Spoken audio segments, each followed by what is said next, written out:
सायप्रसमध्ये राष्ट्रपती भवनात पंतप्रधान नरेंद्र मोदी यांचं औपचारिक स्वागत.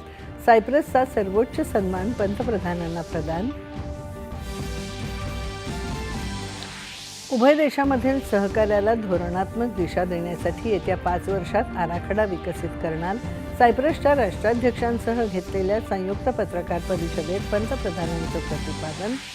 क्रांतिकारी सुधारणा, राजकीय स्थैर्य आणि व्यवसाय सुलभतेमुळे भारत बनला जगातील सर्वात वेगाने वाढणारी प्रमुख अर्थव्यवस्था. पंतप्रधानांचं सायप्रसमध्ये गोलमेज बैठकीत प्रतिपादन. जनगणनेसह जातनिहाय जनगणनेची अधिकृत अधिसूचना जारी. जनगणना मोबाईल ॲप्लिकेशन्स वापरून डिजिटल माध्यमातून केली जाणार. आपत्ती प्रतिसाद दृष्टिकोनात झालेल्या आमूलाग्र परिवर्तनाला बळकटी देण्यासाठी प्रत्येक जिल्ह्याची आपत्ती व्यवस्थापन योजना तयार करण्याच्या केंद्रीय गृहमंत्र्यांच्या राज्यांना सूचना. भारतीय विशिष्ट ओळख प्राधिकरणाने आधार कार्ड निःशुल्क अद्ययावत करण्याची अंतिम मुदत 14 जून 2024 पर्यंत वाढवली.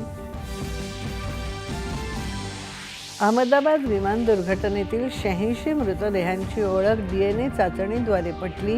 गुजरातचे माजी मुख्यमंत्री विजय रुपानी यांच्या पार्थिवावर आज राजकोटमध्ये अंत्यसंस्कार. अहमदाबाद विमान अपघाताची चौकशी करण्यासाठी केंद्रीय गृह सचिवांच्या अध्यक्षतेखाली सरकारने स्थापन केलेल्या उच्चस्तरीय समितीची पहिली बैठक आज नवी दिल्लीत. विदर्भ वगळता राज्यात सर्वत्र आज नवीन शैक्षणिक वर्षाला प्रारंभ. शाळांमध्ये सुरू. मुख्यमंत्री आणि उपमुख्यमंत्र्यांनी केलं विद्यार्थ्यांचं स्वागत.